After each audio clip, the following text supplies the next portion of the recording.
Hello everyone, कैसे आप सभी लोग। उम्मीद करती हूँ आप सभी अच्छे होंगे, स्वस्थ होंगे और पढ़ाई भी अच्छे से कर रहे होंगे।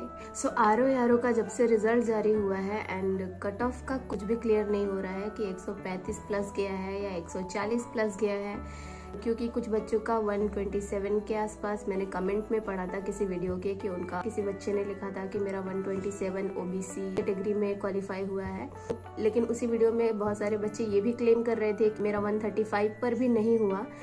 तो कुछ समझ नहीं आ रहा है कि क्या लोचा है। एंड कट ऑफ तो सच में हाई गई है इस बार, क्योंकि यार जिन बच्चों के 132, 135 मतलब ये मार्क्स तो अच्छे मार्क्स में कंसिडर किए जाएंगे। सो इस बार का रिजल्ट पता नहीं किस तरीके से है एंड आयोग ने भी कुछ भी ट्रांसपेरेंसी नहीं रखी है। एटलीस्ट उनको कट ऑफ तो जारी कर देना चाहिए कि हाँ यार बच्चा देख ले एक बार को, उसको सेटिस्फेक्शन रहे। बट आयोग को तो अपनी ही मनमानी करनी है, सो इस पर हम कुछ कर नहीं सकते। सो अभी कुछ दिनों से तबीयत थोड़ी सी डाउन है, सर्दी जुकाम यही सब हो रखा है और थोड़ा वॉइस भी चेंज लग रहा होगा आप लोगों को। एंड पढ़ाई की बात करें तो थोड़ी सी पढ़ाई इस समय ठीक ठाक ही हो जा रही है, बहुत डेडिकेशन के साथ पढ़ाई नहीं हो रही है। पता नहीं उतना जोश ही नहीं आ रहा है अंदर से, सच बताऊँ तो। जो पढ़ा हुआ है पहले से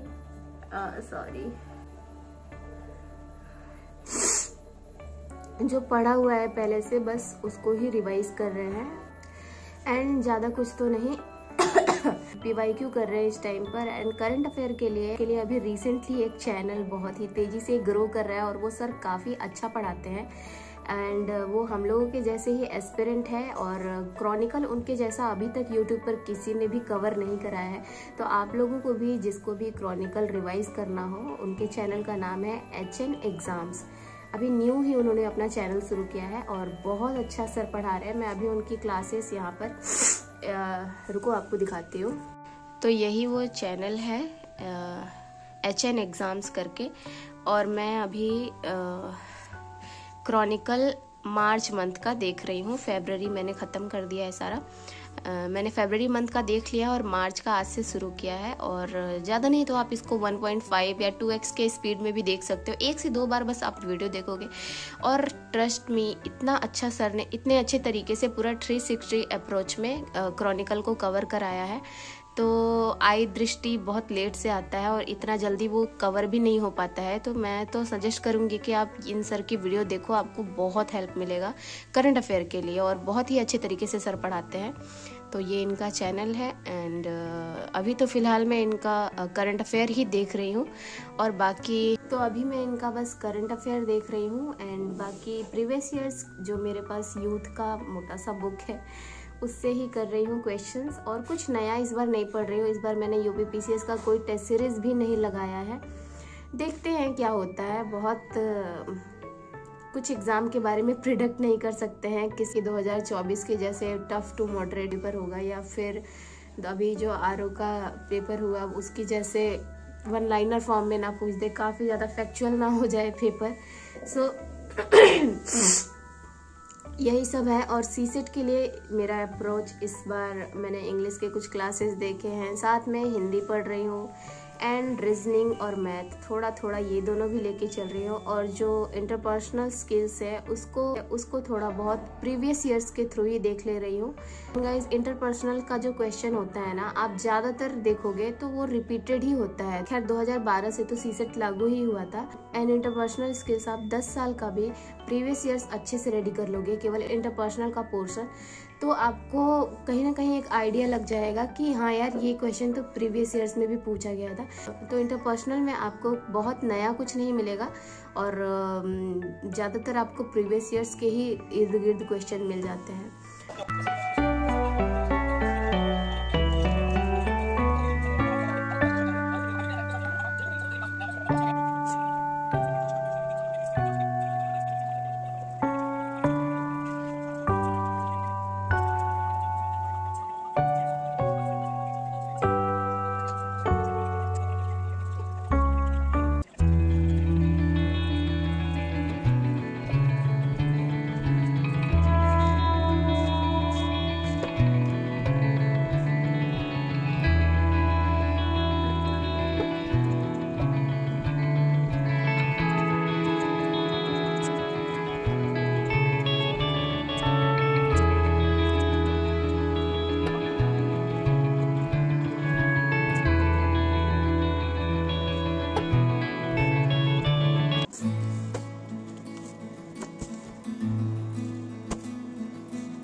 गाइस अभी मैं लगा रही थी प्रीवियस ईयर्स क्वेश्चन एंड ये मैं लगा रही थी 2007 का यूपीपीसीएस का प्रीलिम्स का पेपर एंड सब्जेक्ट वाइज ही कर रही थी, जिसमें से अभी मैं पॉलिटी और इकोनॉमिक को लेके चल रही थी। इसके बाद साइंस का एंड एनवायरनमेंट, ये दो साथ में लेकर के चलूंगी। 5 साल तक के इसको कर लूंगी। फिर उसके बाद अभी इसके पीछे का मैं नहीं देख रही हूँ एंड इसके बाद मेरे पास यूपीपीसीएस प्रीवियस ईयर्स के 4-5 सालों के क्वेश्चन पेपर इकट्ठे हो रखे हैं, तो उसको एक बार एनालिसिस करना है।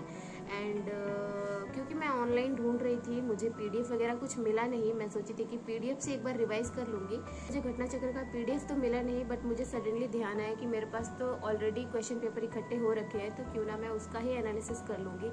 तो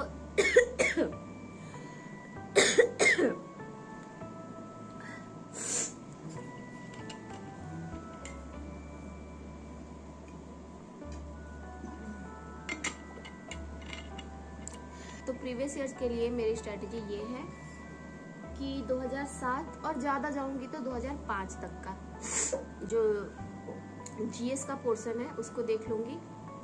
सॉरी, छींक आ रही है। ये भी फीलिंग बड़ी अजीब होती है कि छींक आते आते जब चला जाता है तो अजीब सा लगता है। इससे अच्छा छींक आ ही जाए। सो गाइस, तबीयत उतनी भी सही नहीं लग रही है जितना मैं आपके सामने प्रिटेंड कर रही हूँ। तो आज के वीडियो को मैं यहीं पर स्टॉप कर रही हूँ और मिलते हैं आपसे इसी तरीके के किसी और नए स्टडी ब्लॉग में। तब तक के लिए अपना ध्यान रखिए, खुश रहिए एंड किसी रीज़न से खुश नहीं रह पा रहे हैं तो कोशिश कीजिए कि खुश रहें, क्योंकि जब आप खुश रहेंगे तो चीज़ें ऑटोमेटिकली आपके साथ धीरे धीरे सही होने लग जाएंगी। कभी कभी होता है यार, परिस्थितियाँ हमारे अनुकूल नहीं होती हैं, बट वो मोमेंट भी हमें कुछ ना कुछ सिखाता ही है। जब एंड मैंने ये चीज़ फील भी किया है कि अगर आपके साथ कुछ अच्छा नहीं हो रहा है या जैसा आपने सोचा था वैसा नहीं हो रहा है, तो आप खुद से क्वेश्चन करते हो कि यार ये सब मेरे साथ ही क्यों हो रहा है। तो लेकिन आप जब अपना पर्सपेक्टिव चेंज करोगे सोचने का कि ये मुझे क्या सीख देने का कोशिश कर रहा है, एंड बहुत लोग को ये ज्ञान की बातें लगेंगी, बट ट्रस्ट में अब जब आप इस चीज़ को आप खुद पे अप्लाई करोगे, लाइक कोई चीज़ आपके फेवर में नहीं हो रही है, तो शुरुआत में हमारे रिएक्शन कैसा होता है यार कि मेरे साथ ही ऐसा क्यों हो रहा है, मतलब मेरे साथ ही इतना बुरा क्यों हो रहा है। बट जब आप इस चीज़ को दूसरे तरीके से सोचने लग जाओगे कि अच्छा ये चीज़ हो रहा है तो इससे मुझे क्या मुझे चीज़ें सिखाने की कोशिश कर रहे हैं ईश्वर, कि मुझे भगवान जी क्या सिखाने का कोशिश कर रहे हैं इस चीज़ से, इस घटना से। जब आप अपने सोचने का पर्सपेक्टिव चेंज करोगे ना, तो चीज़ें धीरे धीरे सॉर्टेड लगेंगी एंड सुलझने लगेंगी चीज़ें। तो चलो चलो ज़्यादा अब बात नहीं करते, नहीं तो फिर से मुझे खांसी आने लग पड़ेगी। चलो इसी के साथ मिलते हैं आपसे नेक्स्ट वीडियो में, और भगवान करे आपका दिन शुभ हो। Take care and Tata.